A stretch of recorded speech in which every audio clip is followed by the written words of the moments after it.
हा व्हिडिओ त्या मुलांसाठी आहे की जे आपल्या बापाचे पैसे कसे पण आणि कुठं पण उधळतात ना, त्या मुलांसाठी. जरा बघा की आपला बाप कष्ट किती करतो, कुणासाठी करतो, की आपला बाप दिवस रात्र आपल्यासाठी काम करतो आणि आपण त्याचा पैसा कसाही उधळतो.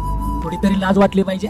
बघा, आज त्याच्या कमरेतून पॅन्ट खाली चालली म्हणून त्याने 100 रुपयाचा पट्टा विकत घेतला ना आपल्या कमरेला लावाय. तो आज कमरेला रस्सी बांधतो, कारण त्याला माहिती आहे की 100 रुपये पट्ट्याला घालवण्यापेक्षा 100 रुपयाची मी घरी जाताना भाजी घेऊन जाऊ शकतो, त्याच मुलांसाठी काहीतरी खाऊ घेऊन जाऊ शकतो. त्याला त्या 100 रुपयाची एवढी किंमत आहे बापाला. आणि त्याचाच मुलगा बघा कसा पैसे उधळतो, काय करतो. अरे कमीत कमी त्या बापाच्या कष्टाच्या पैशाची जाणीव ठेवा रे मुलांनो.